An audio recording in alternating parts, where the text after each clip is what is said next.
Hey everyone. I know it's been a long time, but we are back, and as promised, I'm going to keep this going throughout the summer. So, Magic Misfits, Book 1, Chapter 9.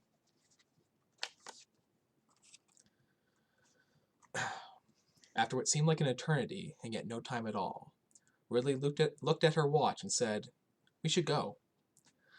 The four had spent the last few hours in the secret room in Vernon's magic shop, and it was the most fun he'd ever had. Theo showed Carter how he pulled the bow from his pocket, a wire mechanism that allowed the bow to fold in half. Layla showed Carter how she escaped from handcuffs, which was a key hidden under a quarter-inch of fake skin on her wrist. And Ridley showed him a secret code she had been working on, using actual cards from a playing deck. In exchange, Carter showed them some of his cards and coin tricks. Ridley kept rolling her eyes until she looked in her pockets to find an entire deck of cards stuffed inside. Then she quieted down. The other Mr. Vernon brought them a platter of tiny cucumber and cream cheese sandwiches with all the crusts cut off.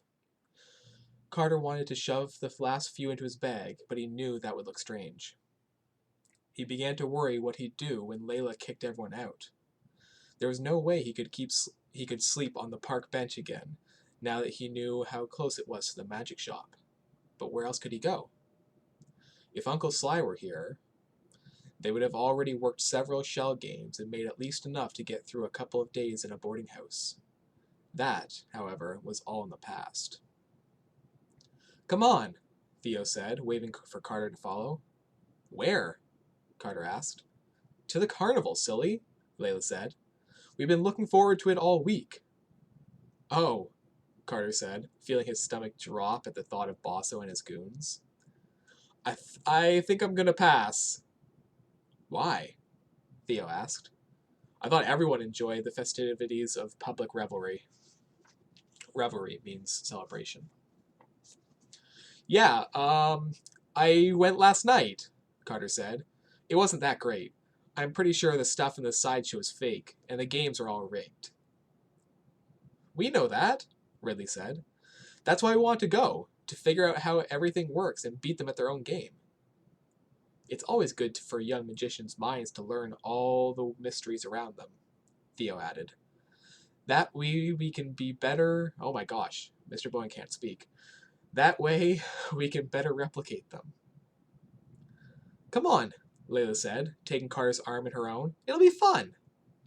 Carter didn't want to go, but he also wanted to keep hanging out with his new friends. Reluctantly, he gave in. What was the worst that could happen? This next part's in brackets. If you ever find yourself as a character in a story, refrain from asking yourself this question. Inevitably, you will find out the answer, and most likely you will not like it. The sun had nearly set by the time they made it to the fairgrounds. As the four passed under the twinkling string lights at the carnival's entrance, Carter was on edge. He withdrew the newsboy cap from his bag and put it on. He pulled it low over his eyes, hoping that none of Bosso's gang would recognize him. "Let's get some ride tickets," Layla said, grabbing Theo and pulling him over to the ticket booth. While the others waited in line, Carter found himself alone with Ridley by the twinkling gate. Theo and Layla seemed to accept Carter without question, but Ridley looked at him like he was a machine she was trying to figure out. "So?" Ridley asked point blank. "What's your deal?" "My deal?" Carter asked. "Yeah, where are you from? Where do you live? Where do you go to school? Why are you here?" Ridley asked. "It's complicated," Carter answered honestly. "So tell me." Carter kicked some spilled popcorn on the ground. He wasn't sure how to answer, but the silence was growing tense. "I'll be blunt," Ridley said. "I want you to know that I don't trust you. Not one solid inch. I voted for you not to see the secret room. Theo and Layla see the best in people. I don't. Funny how we just spent hours together and I still don't know a single thing about you. So I'll ask you one last time. Why are you here?" "Here in Mineral Wells?" Carter asked, shaken by Ridley's aggressive questioning. Quickly, he lied. My parents and I are staying at the Royal Spruce Hotel. You mean the Grand Oak Hotel? Grand Oak Resort. Of course that's what I meant, Carter answered, forcing himself to chuckle. Ridley's fierce stare was throwing him off. What do you want from Layla and Theo? Ridley asked. What do you want from Mr. Vernon? Nothing, Carter said. Nothing! I don't want anything from anyone. I never have. That's not true, Ridley said. Everyone has something up their sleeve. Dozens of thoughts rolled around in Carter's head. He wanted a home. He wanted a family. He wanted to have friends. But none of those things were realistic. At least, not until he came to Mineral Wells. Right now, Carter was just trying to hold on to the happiness he'd found since meeting Mr. Vernon the previous night. But how did he say all that to Ridley or Layla or Theo without sounding like a total wastrel? Wastrel is another word for vagabond, that horrible term. The three would vanish him faster than he knew how to vanish himself. I'm not a bad person, he whispered. You didn't answer my question. Ridley's stare was unbearable. What do you want here? To belong, okay? Carter snapped. He felt tears in his eyes, but he wasn't sure. Quickly, he wiped at them. You don't know what it's like to be alone. Ridley flinched. You'd be surprised what I know. The two stood in silence for a moment, then looked at Theo and Leo. Theo and Layla, who were laughing and smiling in the ticket line. They have it easier than most, Ridley said quietly. That's why they're so fast to accept others. Me? Everyone treats me like I'm different. I'm not different. Not that different. I'm just me. She softened. I wasn't trying to be a jerk to you or anything. I'm just protective of my friends. Miss Zaluski came to mind. Carter said, I understand. So am I. I guess we have more in common than I thought, Ridley admitted. So you really want to be a magician? I don't know. I've never really thought about it, Carter answered. What magic I did just seemed to cause others pain. But watching you all, it seems cool. And I'm good with my hands.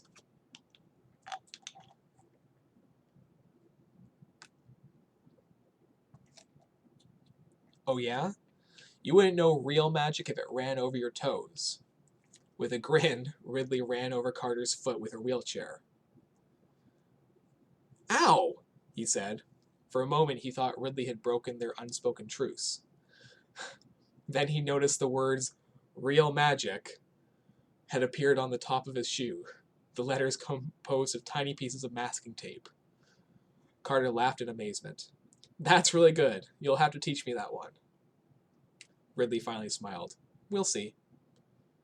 Theo returned to the gate with Layla, holding a stack of small blue paper tickets. She said, First, I want to ride the spinning swings. Then we should do bumper cars, and then we have to ride Boss of Splendor. I heard it'll make you puke out of your ears. And that's fun how? Theo asked. I agree with Theo. How is that not fun? She laughed and then pulled out a pair of handcuffs from her pocket, slapping them quickly onto Theo's and Ridley's wrists before pulling them towards the swings. You go ahead, Carter said. I didn't get any tickets. He couldn't afford to. But then he remembered. Someone had made coins appear in his pocket just that morning. Would it be worth buying his own tickets instead of using the money for dinner? No, it was better to save the money for a real emergency. We purchased enough for all of us, Theo said, awkwardly maneuvering his handcuffed arm to hand Carter some of his. Layla, can you please remove these? Layla smacked her palms against her wrists, and the cuffs released. Thank you. No, really, it's fine, Carter protested. He felt uncomfortable taking the tickets without giving something in return. I'm not sure I even want... You're riding the rides with us, Theo interrupted. No ifs, ands, or buts. Mr. Bowden said buts. Carter worried that if he didn't accept the offer, they'd think he was hiding something. And though he was hiding something, many things in fact, He wasn't ready to risk losing anyone over it. As the swings lifted into the air and the bumper cars crashed into one another and the blender spun them in nauseating circles, Carter forgot himself. The newsboy hat that he'd pulled low over his brow was working. This was the first time in a very long while that he'd allowed himself to feel somewhat safe. Afterward, the gang walked along the aisle of game booths. They each took turns trying to figure out how the games were fixed. Fixed, in this case, means set up to be advantageous to one person, and it wasn't the person playing the game. Another word is rigged. At the milk bottle pyramid, Carter offered up the theory he'd told Mr. Vernon. Ridley added, "Probably, but they also could fill the bottoms with lead so they weigh like 10 pounds each. And look, that heavy curtain behind them helps hold them up." At the balloon dart throw, Theo said, "They underinflate the balloons, and the darts are too light to have any force behind them, so they bounce right off." At the duck pond game, Leda noted, "Catching the rubber ducks with the pole and string and hook is easy, but 99% of them have a lame prize marked on the bottom. No one wins the big prize here." Ridley appeared to be the sharpest of the bunch. As she rolled down the strip, she'd point and say, "That basketball hoop is too small for the ball to go through." Or, "The space between the stuffed cats is bigger than it looks. It's just there so furry you'd never know." Or, "The plate curves so coins slide off, except for the ones they glued on to look like winners." "Astounding," Theo said. "Carter, how would you like a pink flamingo?" Layla asked. "To eat?" Carter joked. "Or as a pet?" "Up to you," she said, pointing to the flock of stuffed pink birds hanging from the ceiling of the ring toss booth. Carter laughed and said, "But we know it's rigged." "Yeah, but beating a rigged game is more fun." Ridley smirked. "Win once, all you get is a tiny parrot. Win twice, you get a sketchy-looking bear. But win all 3 throws, and you walk away with a giant pink flamingo. It's the biggest prize in the whole carnival. Everyone will notice how great we really are." Carter actually didn't want to be noticed. "If you look around, you'll notice no one has a flamingo. No one wins the best prizes, but we're going to be the first." Carter's face flushed. His instinct told him to turn away and run. Instead, he forced himself to ask, "Why are you guys being so nice to me?" Theo scrunched up his face, confused. "Why would we not be nice to you?" Ridley crossed her arms and scowled. "It's so you can belong, dummy. We all know what it's like to feel the opposite." Carter had to force a smile to keep from looking like a fool.